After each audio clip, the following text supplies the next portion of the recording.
Hello everyone, my name is Cilantro. So I know for a lot of people, Europa Universalis 4 is one of those games that looks really interesting, but also looks extremely complicated.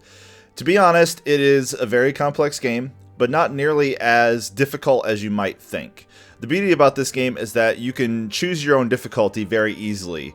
Rather than going towards a goal of quote-unquote winning, generally you're trying to go for specific goals, areas you want to conquer, areas you want to colonize, certain policies you want to enact, and so on. And I think that understanding that goal makes the game a lot more approachable. So what I decided to do today is something a little different. There are lots of really great tutorials out there for Europa Universalis 4 that go over every aspect of the game. So I want to try something completely different from that. What we're going to do is we're just going to jump right into a game playing as the Ottomans. So go to single player, click on Ottomans. This is the country we're going to play as. This is the whole world. I'm just going to basically dive right in here. But we're going to play as the Ottomans. They're suggested as one of the best starting places for a new player to go, and I completely agree with that. The devs and a lot of the community and myself are all in agreement that the Ottomans are a great way to start learning the game.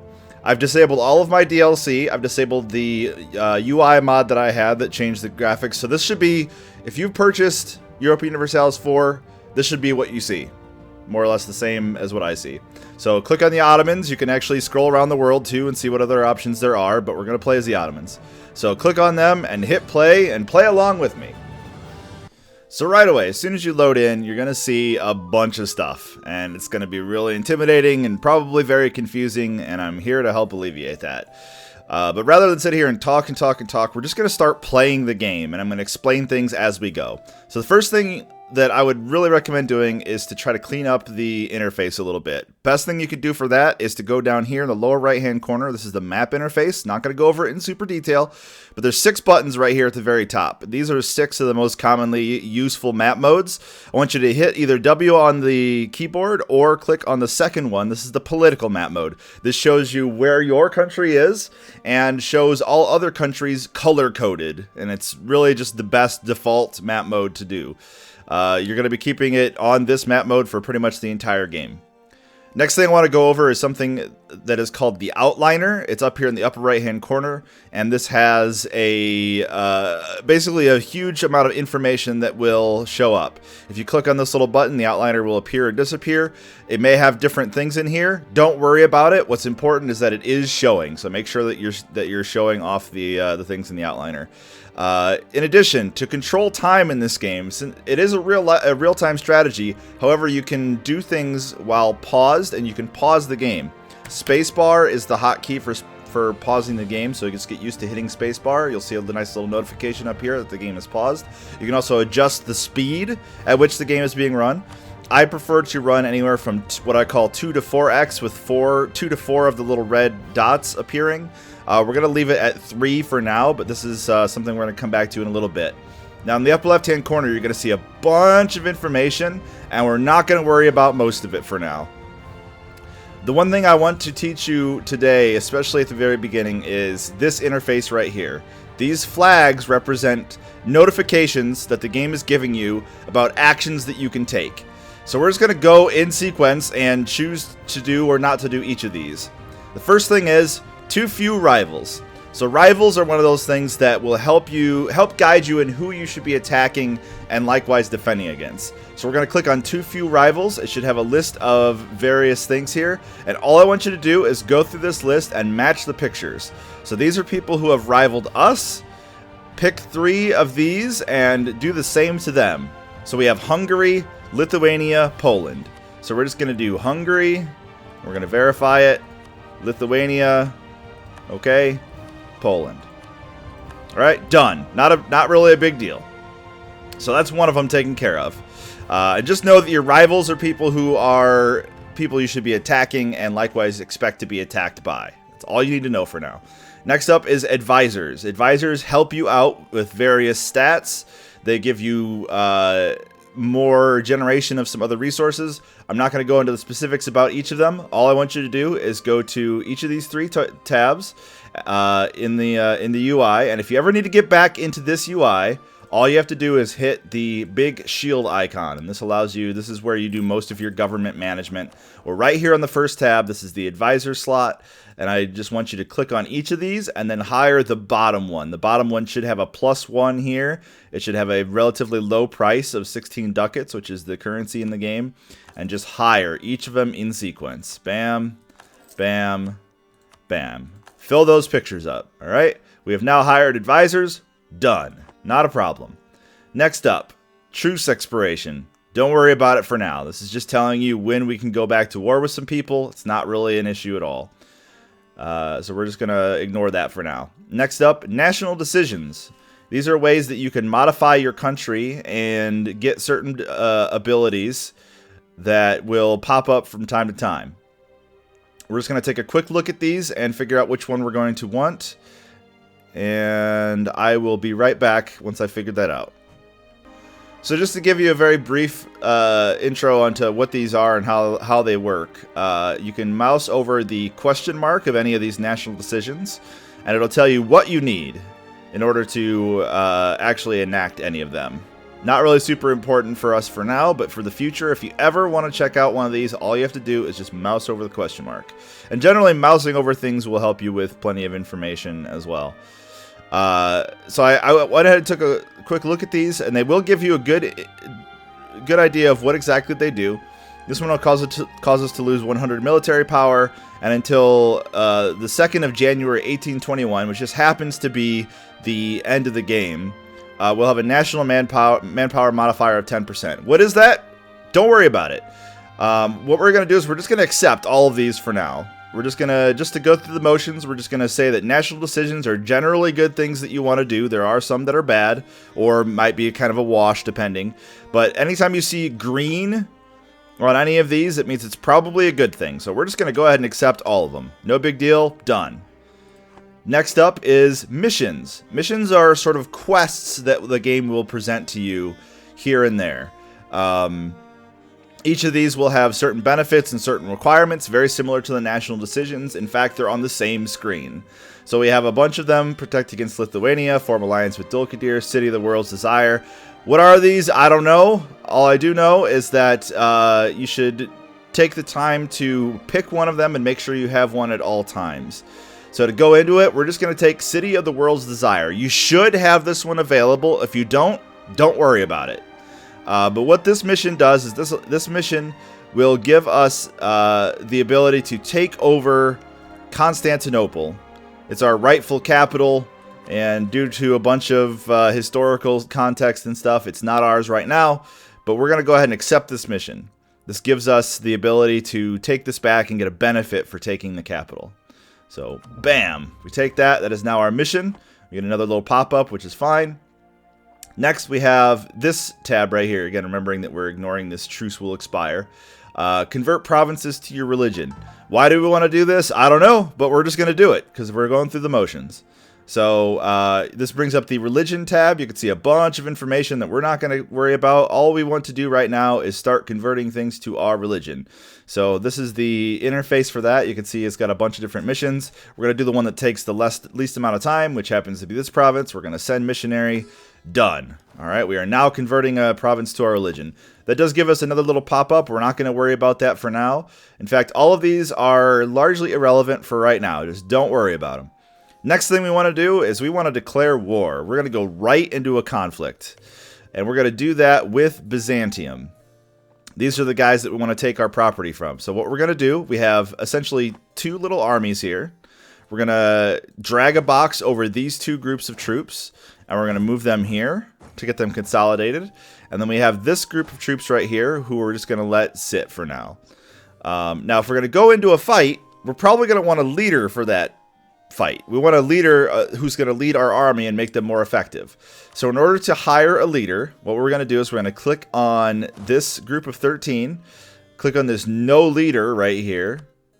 And you can see here we already have a leader hired. This is a list of all the leaders that we have. We have Hadim Sehabeddin, who has a bunch of dots, and those dots are cool. We don't worry about what they are. We just know that a leader will make our troops more effective. So we're going to click on that. And now you can see there's 2 stars above this regiment. That means that that leader has a 2-star general. That group has a 2-star general. So we've done pretty much everything we need to do to prepare all of this. So I want to let my armies consolidate. So remembering that we have adjusted our time scale to 3, I'm going to go ahead and unpause the game. I could either hit spacebar or click this little button right here, and that'll happen. Now you may get a bunch of black windowed pop-ups giving you information at this point. If you do, just click through them. It's fine. It's okay.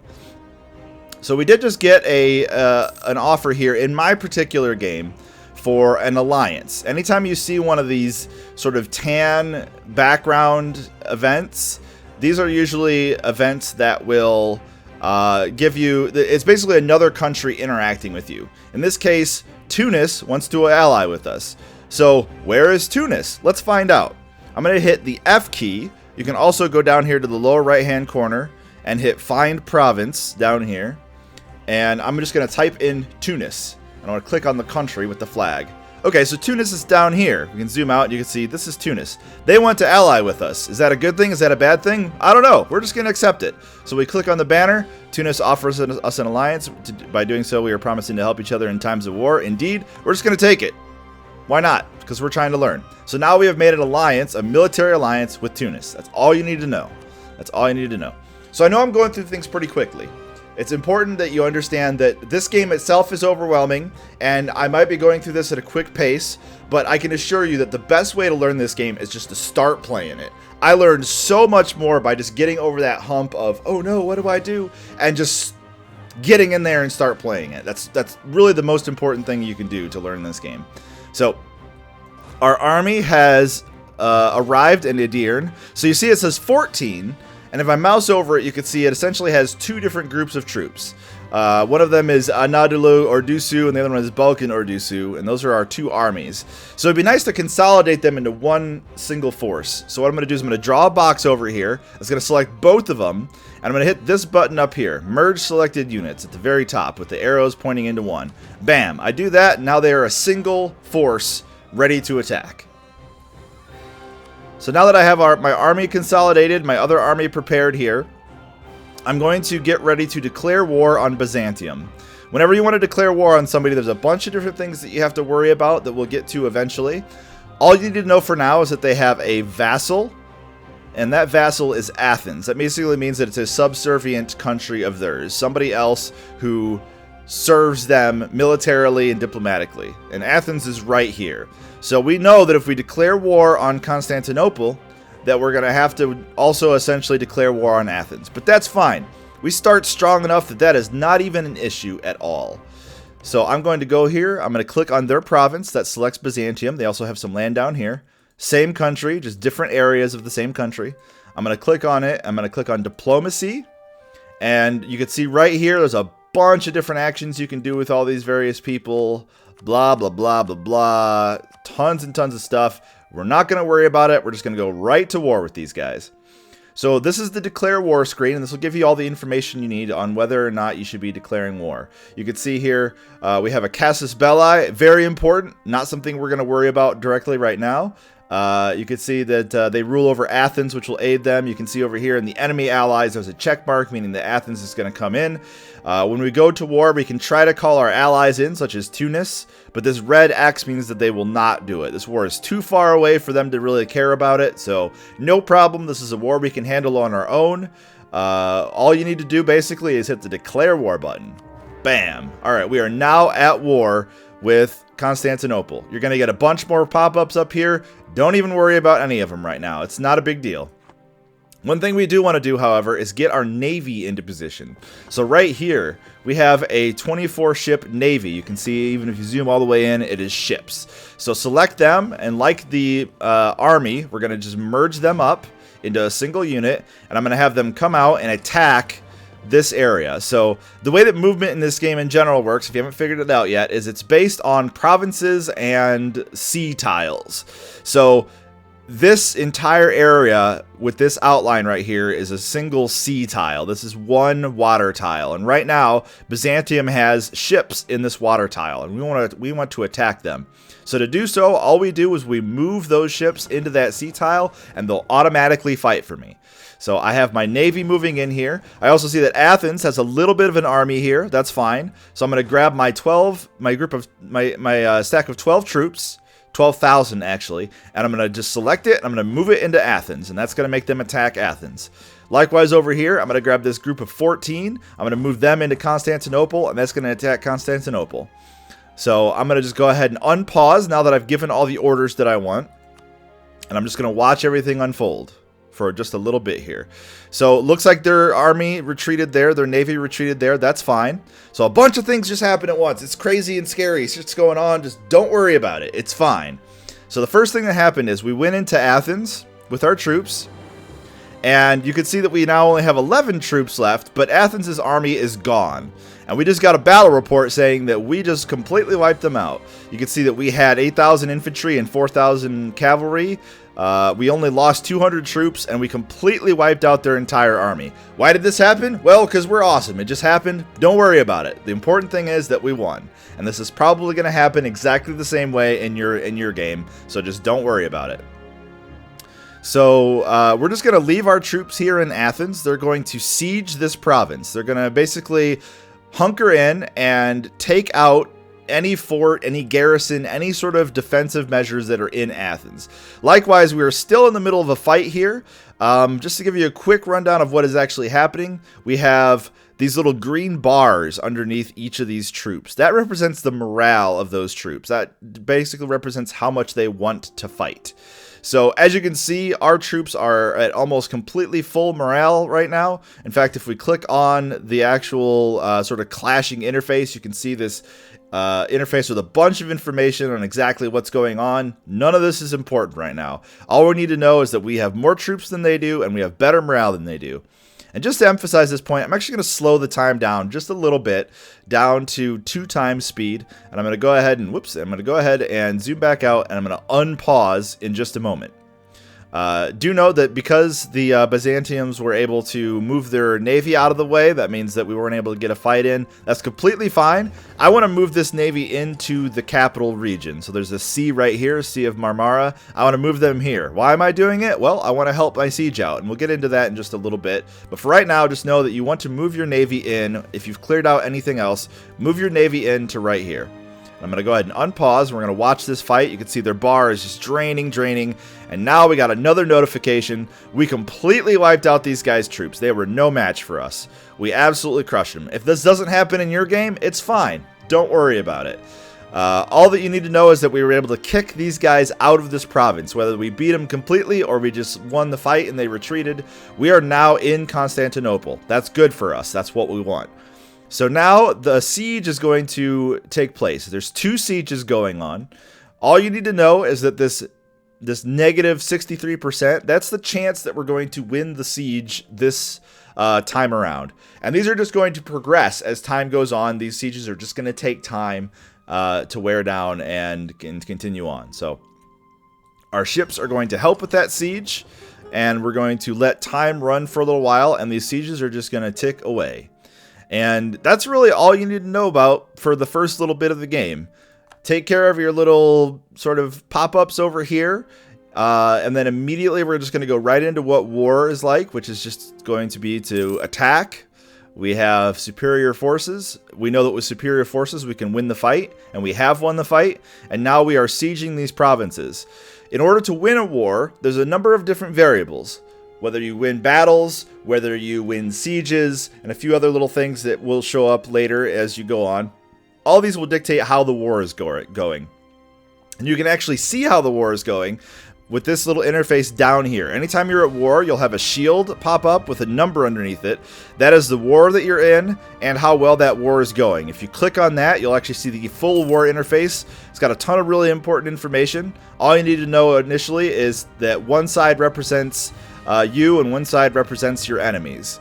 So we just got another notification here. This is also from Tunis. You can see the same flag. And this is a royal marriage. Royal marriages have to do with a bunch of stuff that we're not really going to get into right now.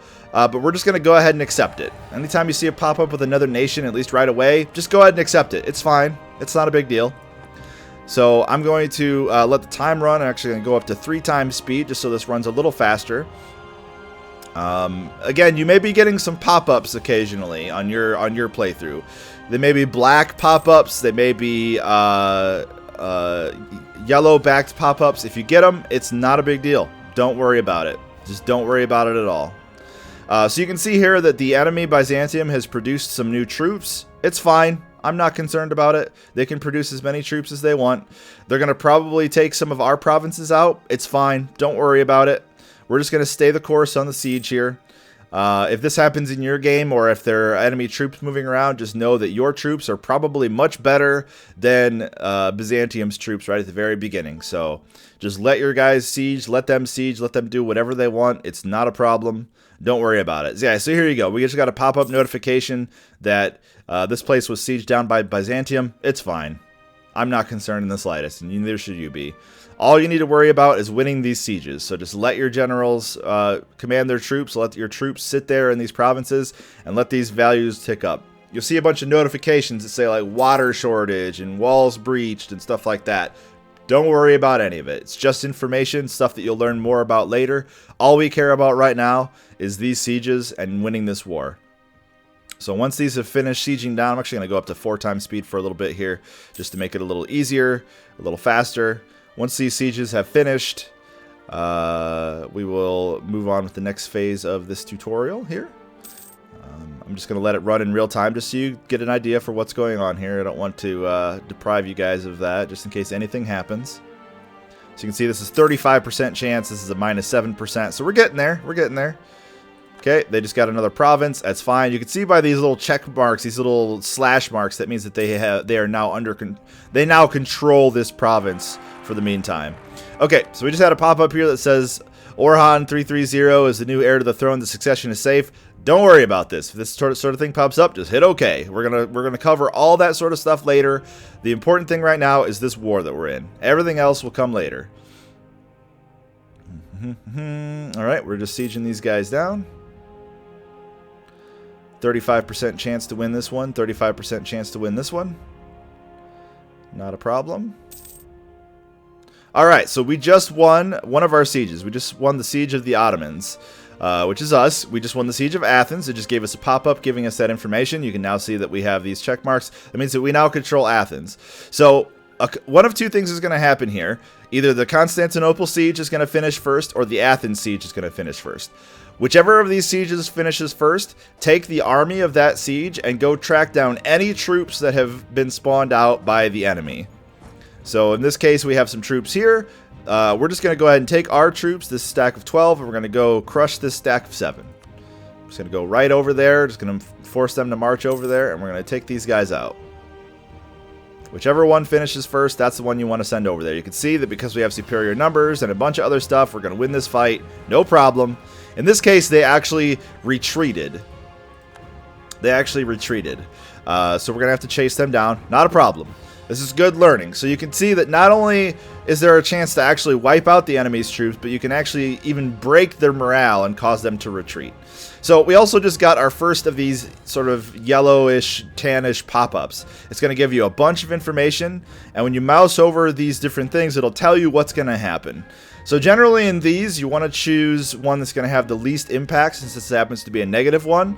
In this one, we're going to lose 50 diplomatic power, and this one we're going to lose 10 prestige. So just for now, we're going to accept the first option on whatever pop-up it is. That first option may be better, it may be worse, but in your playthrough, if you ever run into any of these pop-ups, until you start to understand, just take the first one. Is it the right choice? Is it the wrong choice? Who knows? Doesn't matter. Just click through it and just keep playing the game. All this stuff will come to light later. There are plenty of tutorials out there that explain things in detail. I want to explain things as they become more and more relevant, and largely none of that stuff is going to matter all that much in the long run. So as you can see, we've just won this siege, so that means that we're making a lot more progress in the war. In fact, if you look at the war score down here, 97%. That means that we have nearly completely wiped out their entire army, wiped out any chance of them winning. That means that we have almost completely won the war. Now, at any time, you can talk to the other people who are in the war and offer them a peace settlement. Whether they'll take it or not is a different story, but I want to go ahead and just get out of this war as soon as we can. So I'm going to click on this option right here. So again, down here at the bottom of the screen, this is representing the war status. I'm going to click on this. I'm going to click on this button. Selecting this option will allow you to offer a peace deal to your enemy. So this brings up the peace settlement user interface. So what we want to do is we want to take all of the land that we can in this peace settlement. And to do so, you can see that our land is in green. This is our country. And the enemy's land is in red. So this is what we can all potentially take for winning this war. So I'm going to click on Constantinople because we want that. We want Athens. We want Achaia. And we want Moria. So as you can see here, we have a war score of 97%. Think of your war score as the budget for how much you can actually achieve and receive in a war. So we have a budget of 97%, and you can see that our peace offer value is 67. So that means we actually should be able to accept this. However, we have a huge negative right here. You can see that the positive score is 137. The negative score is 2,136. And that is because we are trying to demand this territory even though we don't control any of the forts. So in their mind, even though the war is lost, they're looking at it and saying, okay, we've lost this war, but you haven't taken this fort. This fort is still defending this part of our country. So while we will freely concede that you have earned the right to inherit Constantinople and Athens, you have not earned the right to take Moria. So I want all this land. We want as much land as we can get. So even though we've essentially won the war, I still want to drag this out and actually siege this area as well. So what we're going to do is we're going to take our best army and we're going to go siege Moria. So select the army, probably the one in Constantinople. It probably has more troops and it probably has the better general. So take that army and send it all the way down to Moria and siege that place down. In the meantime, we're going to use our other army to siege down this other territory right here, Achaia. So if you click on these individual places, you can get a bunch of information on how these provinces actually work. But what you're looking for here is this fort icon. If you see in Moria, there's a fort icon. If you mouse over, it says fort level 2. That means that it has a fort that is being maintained. That means that that's what we need to go after. Achaia has no fort. Terrain that has no fort, land that has no fort is much easier to siege. You just basically run in there and after a couple days you gain control of it. And that's actually how they were able to take control of these. So I'm just going to unpause. I'm going to let my troops go over here. If you're not comfortable running at 4 times speed, and I wouldn't see how you would be, just drop it down to 2 times speed or 1 time speed, whatever you're comfortable with. Just for the purposes of this video, I'm trying to kind of blitz through here. And please, feel free to pause anytime you want to learn more about what's going on and take your time. So as you can see, Achaia is coming under control of the Ottomans. We control the province. We won that fight. No big deal. Just click through these pop-ups. It's not a big deal. At some point as well, you may see, so I've told you to unconditionally accept each of these little pop-ups here. At this point in the war, it's very likely that Byzantium is going to want to tap out of the war and say, okay, that's it. You know, you win. Here's what I'm going to give you. But I want to dictate the end of the war on my terms so that I get what I want. So if you see a notification from Byzantium, the person you're attacking, offering peace, you ignore that. You don't want it. If you did accept it in your playthrough because you had that pop up before I had told you about this, it's fine. Don't worry about it. Just try to follow along as best you can. But since we do want to have more things, you know, take more things from them, I'm just going to ignore this. I'm literally just going to just let it fade away, which it will over time. So it'd be nice if we got our land back from their control. So I'm going to send this army up here to Yanya to take that land back from the Byzantines. So, yep, getting more pop-ups saying these people are doing this, blah, blah, blah. Don't worry about it. All right, Brigands strike at Pilgrims. Going to get a bunch of information. You can see that each of these has different things. And, hey, look, the first one has a green thing. If it has green, that's what you want. So just take it. Bam. We got some green stuff. What is it? Who cares? We got green stuff. That's good. Green means good. All right, so we're in the process of sieging down everything here. It's going to take us a little bit of time to do this. And in fact, you may have already figured this out, but in order to help this siege, we can actually bring our navy over here. Just know that a navy near an area will help a siege. We're going to kill these guys' navy off along the way. No big deal. That's cool. We do that. And now since we're in the same area as this, that means that we're going to have a better siege effectiveness. That's all you need to know. Having a navy near a siege helps that siege out. Yeah, that's pretty awesome. All right, so I'm just going to let the time continue to tick by until this siege is over with, and we're going to take all this land, and that's going to be awesome. We're going to have expanded our territory. Alright. Waiting for our siege. So once the siege is over and we've taken this territory, that's going to be the end of the first episode of this playthrough. I really hope that this has been in some way enlightening. I know that there's still a ton of stuff that I haven't explained, but like I said, I think this is a different style of tutorial than what you might be used to. I want you guys to play along if you can, or if not, just, you know, do your best to follow along with what I'm doing. I'm going to continue to give you information as I feel that it is relevant. This is not the order you would normally do things in a normal playthrough, but for teaching you how to play, I think this is a really good way to do it. So we did just get a notification that our preacher has finished, our missionary has finished converting the dudes here. We're going to re-examine this bar at the beginning of the next episode, but for now, don't worry about it. You can completely ignore this until the war is over. And hey, there we go. We won the Siege of Moria. Bam, we're done. Let's go ahead and pause the game here. You can see we're at 100%. This basically is the point where there is no way they could ever come back. You have literally, utterly won this war. So I'm going to click on that. I'm going to click on selecting the offer to get a peace deal. And just to make sure that we're getting a clear and fair reward, I'm going to hit clear offer down here. This clears out everything. And I want these provinces. Okay. You can even see down here, we demand their full annexation. That's good. I also want to take all the money that they have in their coffers. So I'm just going to click this button until it goes to the very maximum. So we're going to take 84 ducats. We'll get more into the money stuff later. All you need to know is that we have won this war. We have selected all this land that we want to annex. And I'm just going to hit send demand. And as soon as I unpause it, they relinquish all of this land. So there we go. We had a bunch more pop-ups and stuff. Don't worry about it. I'm going to pause here and say thank you guys so much again for watching this episode of this. I really hope this was useful in any way. If you liked the video, please like the video. And I'll see you next time for part 2 of our active tutorial.